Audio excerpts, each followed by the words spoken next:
Welcome to Brookside Pets Puppy Start Right program. This is a quick overview of what you'll need and what we'll be doing in class. Hopefully, this is going to be a fun class. The focus is on basic family manners. We are not going to get your puppy to the level where they'll compete in obedience, but we want your dog to be able to do a look, a sit, a down, some impulse control, a recall, and if we have time, we'll start working on loose leash manners. We do all that by creating an environment where it's safe to make mistakes. You want your pup to offer behaviors is what it's called. It's like, Mom, will this make you happy? What if I do this? What if I do this? That's where the clicker comes in. The clicker is a communication tool that's going to tell him, yeah, I like that. You're going to get paid for that. Now, the one trick we use in class is I want you to focus on where you are going, not where you've been. What does that mean? I want you to be proactive, not reactive. If you're being reactive, you're always behind the game. If we focus on where we're going to go, then we're going to get there a lot faster because we're going to have a plan, we're going to have a goal. If you're always reacting, you're never going to get there. If your dog is always jumping on your leg, and we all get frustrated with it, it's like, no, no, no, get down, get down. He doesn't know what that means. Instead, a faster way to do that is to train an incompatible behavior. So if your puppy is about to jump on you, if he knows a rock solid sit and that's what's going to get him attention, he's going to get what he wants, you're going to get what you want, and everybody's doing a lot better along the way. Now, quick heads up, there's more information in your packet or in a PDF that I will send you. She does a brilliant job explaining why you need to be very, very careful with puppy bones. They're soft. Please don't ask your dog to do things that an adult dog can do because you can set them up for long-term health damage that way. There's a chart in the back of the studio that explains what behaviors are safe or activities are safe at each age. And don't hesitate to ask questions, but just keep in mind your soft, wiggly puppy has very soft bones. Don't ask him to do too much. Don't ask him to go on that 5-mile run with you. There'll be plenty of time. Let him grow up first. Now, you can forget that alpha dog concept for this class. Your dog is not trying to dominate you. He's just not stupid, though. Behavior is about learning and consequences. If he learns that nobody's in the kitchen and there's a bunch of stuff on the counter, guess what he's going to learn to do? It's only going to take one really rock solid reinforcement, meaning there's a thing we call one event learning. If you leave that yummy McDonald's burger on the counter when nobody's there and he gets to eat it, wow, he's learned something really valuable to always surf that counter. So what we want to do is set up our environment so that he's not constantly surfing. He's not looking, he's not challenging. He understands what's expected of him, especially young puppies. The more you can get into structure and ritual, they enjoy it, they feel more secure in it, and it's all easier. The one caveat I would say, when you hear the term alpha, it has unfortunately been maladapted, is that the word, into meaning more bully behavior. Your dog needs a leader. He does not need a bully. Big difference. Give your dog structure. He will thrive. Now, we don't yell at a dog when we're training because any kind of punishment is going to stop learning. Realistically, if you're getting yelled at, the only thing you're going to focus on is how do I make this person stop yelling at me? Or how do I avoid whatever the punishment is? You're not thinking about what could I learn. So it does impair learning, and it also creates fear and anxiety, and frankly, it's associated with the person that's making it unpleasant. So your dog will start avoiding training instead of enjoying it. We want to avoid that problem, so we're going to teach with positive training as opposed to punishment. I would love for you to get comfortable being able to read a dog, not just your dog, because you're going to get to know your dog really well. Please, in class, start watching other people's dogs so that you can get a better handle on, oh, I see that dog is a little nervous. The more you can read other dogs, the safer your own dog will be and the easier it will be for you to extract yourself from any situation that could develop. People are lovely. They worship their dogs. They're great, they're fabulous, but some of them just don't have a clue what their dog is feeling. That's where this comes into play. Dog parks in particular, I'm not a fan, but that's for another day. If you're going into a park, if you don't see every dog matched up with a human, please don't go in. But more importantly, if you see dogs with any kind of fear issues, that's a big red flag to keep your dog away. Their dog may not be mean, but it just means they feel the need to protect themselves and they're uncomfortable in the environment. So make everybody's life easier, learn to read fear easier, and it just keeps your dog safer. Most of these are self-explanatory: pulling ears back, tail tucking, hiding. For example, puppies in puppy play, if it's too rough for them, they might hide under a bench. We do not rescue them through fear. We let them work it out. They're usually pretty quick at recouping and joining the fun again. Freezing is when your dog is moving and all of a sudden they stop and freeze in place. It doesn't mean he's afraid, but it means he's assessing something in the environment. He may be frightened of a dog down the street, or he may want to really just go play with some puppies over in another yard. He's stopping, he's assessing what's going on. Shaking is an adrenaline shake. We do it too. Shake it off. You'll see it in play. It's one of those, once you see it, you'll see it all the time. Almost all dogs do it. Pacing or running, obviously, is a nervous behavior. One big red flag I want you to be aware of is refusing treats. If you have a puppy that you know normally likes his yummy treats, cookies, food, whatever, and all of a sudden he's not eating, that's a dog that is too stressed. He's telling you, yeah, I can't eat right now. I might have to defend myself. So take that as a huge red flag. If you cannot figure out what's making him nervous, take your dog out of the environment. At this age, we want them to be confident little creatures, and forcing them too fast isn't going to do the trick. We use this when we do polite greetings in puppy class. We will one-on-one let each dog one-on-one say hello to each other. They're given the option of up to 3 seconds of greetings. And we'll go through this in class in more detail. One dog may want to say hello, another may not. That's okay, that's their choice. They are given the choice for up to 3 seconds.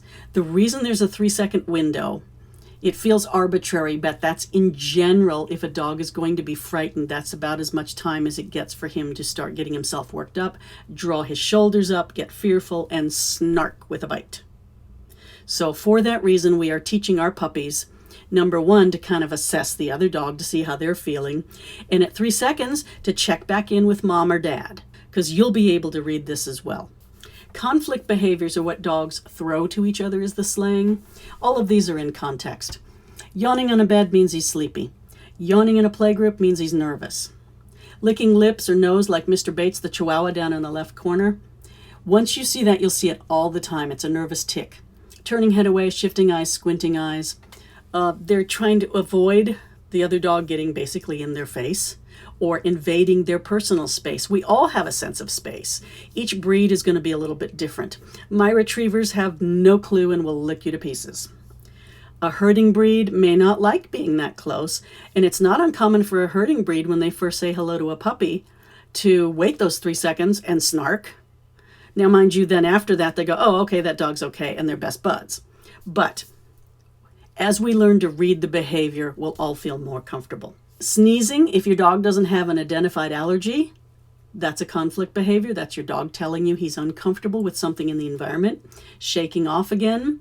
Scratching or sniffing the ground are two what we call displacement behaviors. They're avoidance behaviors. So you're walking down the street and all of a sudden your dog plants his bottom on the ground and starts scratching, or stops walking and starts sniffing. That's an avoidance behavior. Ratchet back a couple of seconds. What did he just see that made him nervous? That's usually an easy tell. If there are any triggers for fear, this is a really easy way to identify them and work through them. Play bow, most people know. Dogs put their feet forward, their backside in the air. That's an invitation to play. They start understanding, oh, this is the part where I just need to back off a little bit. Now here was my guy. We were his third family, loved him to pieces. He was a bit of a nut. He would get fearful really quickly. Now this is 30 seconds apart, and I would never let you touch that dog on the left.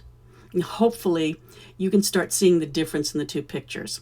If nothing else, again, look at the dog's mouth. On the left, his mouth is clamped and he's got a hard stare. On the right, He's smiling. You can even see wrinkles in his face, and he's got a softer stare. He was frightened by a photographer with a camera laying on the ground in front of us. Once he figured that out, he was good. But it doesn't take much for a fear response, so I want you to be aware. Watch dogs' mouths. As the more practiced you get at it, the easier it will become.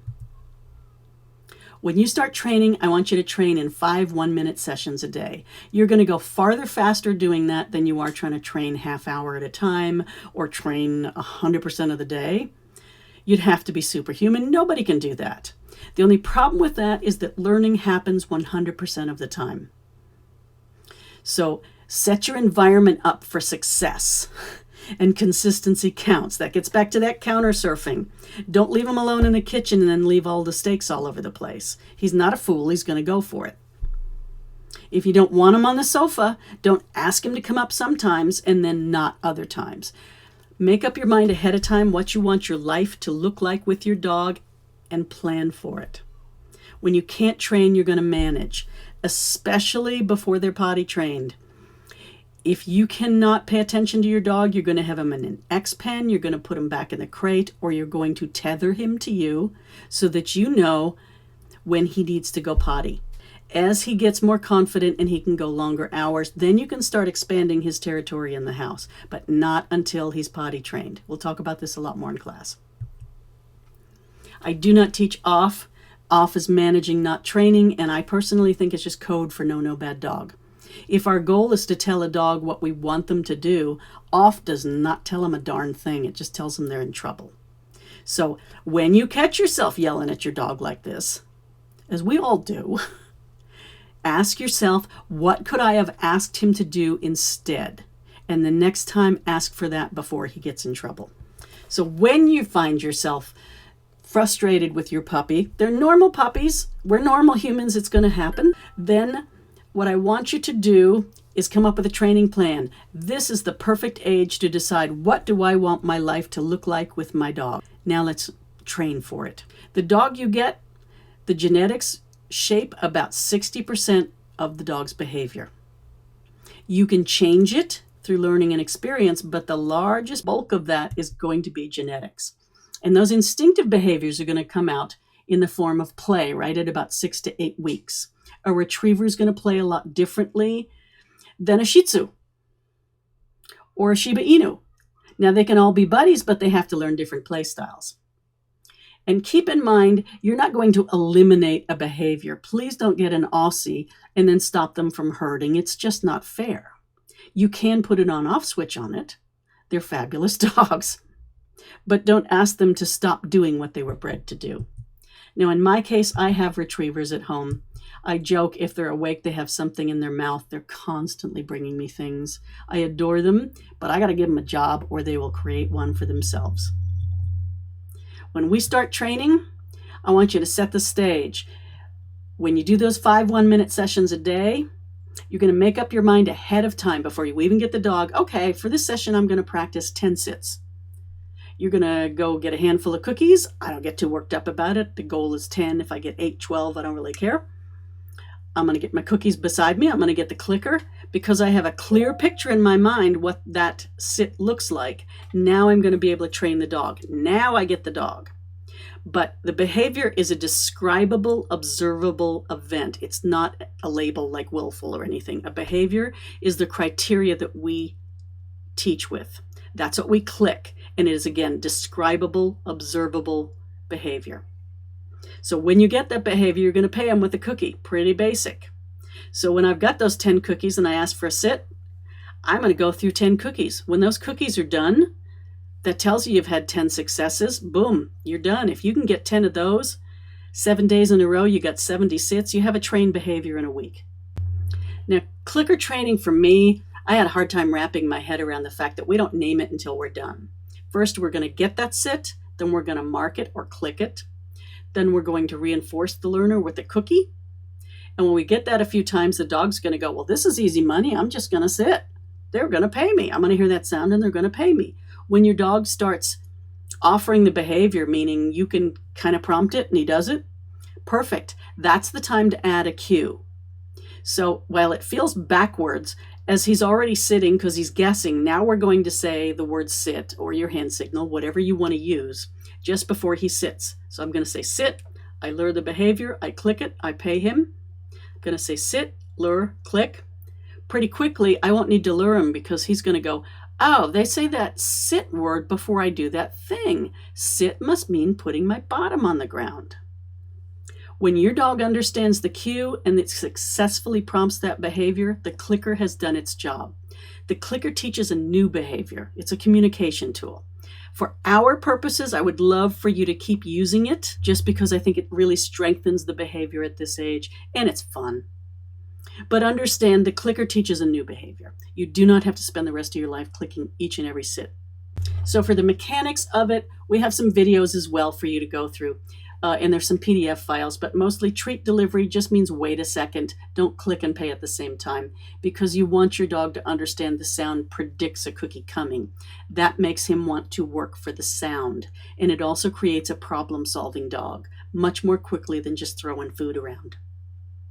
So you'll be clicking and then treating. And observing and marking is just simple eye-hand coordination, not a whole lot to it. Once you put it all together, you can train. I've got some training videos in separate videos for you to go through for just learning the basics of what the clicker means, and then just real basic stuff. It should take you no time at all to go through that. We will start with 3 behaviors straight out of the gate. I call them power steering. Eye contact is the single most important behavior. If you cannot get your dog to look at you, I guarantee you he's not listening to you. In this case, I was in the ring doing rally with my dog. He's looking for the next cue to know what the next sign is. So when you teach it, I want you to have your dog looking up at your eyes. See how that dog's eyes are looking directly at hers, not at her shoulders, not at her hands, at her eyes. The click point is when your dog looks at your eyes. I use the word look. You could say watch me. I don't recommend you use the dog's name just because you're going to say it so much. It's going to confuse him every time you say it. Now, the second one is sit because sit is incompatible with jumping. So we've got a dog that will now look and listen to us. And if we have a dog that will sit, we can avoid some of the jumping behavior. So you're going to lure the puppy into a sit by putting a cookie on top of his nose. When he reaches up to get it, his bottom will most likely be forced into a sit. You're going to click the sit. And most puppies come into class already knowing the sit. That's okay. We're just going to label it, and we'll practice it a little bit just for the sake of practicing this technique. And targeting is the third part. It's really just recall. If you've never done targeting before, targeting is pretty basic. It is a fancy training term meaning teaching an animal to touch a body part to a thing. In this case, the thing will be our palm, and he will touch it with his nose. So the click point is dog nose to palm. Good boy. Hey, buddy. See how fast he comes? That's what we want. This is the beginnings of a recall. So those 3 start behaviors are look, sit, and touch. With that, you're going to be way ahead of the game the first week of class. Start using the socialization chart just for ideas of how to expose your puppy to some novel stimuli. It's never too early. The goal is 4 to 5 novel stimuli a week to help create an emotionally resilient puppy. You'll find some YouTube links in your welcome email.